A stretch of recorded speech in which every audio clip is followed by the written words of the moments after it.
ស៊ីទេមកអើយត្រាវិញចូលថ្នាក់ខនដល់ខនដាច់តិចជួយអត់បានទេបាទយូ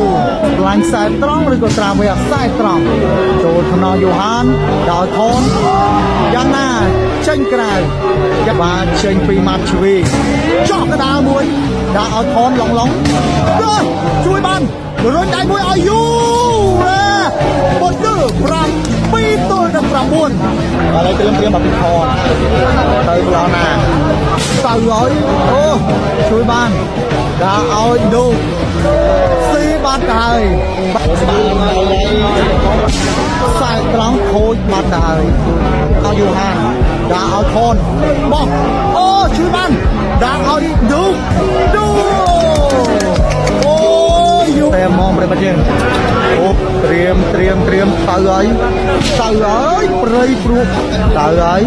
ស្រាលចូលថ្នាក់ដាក់ឲ្យដូកឡងជាប់ណែនអ៊ំមកបាទយូហាននេះគាត់លោតតែបងប្អូនណាជួយចិត្តហើយសេវាបន្តចេញពីសេវាស្មៅម៉ាត់ឆ្វេងមកប្លោះណាចូលទៅញ៉ាំយូហានដាក់ឲ្យយូហានអូបាទមកគ្រាប់នេះបាទ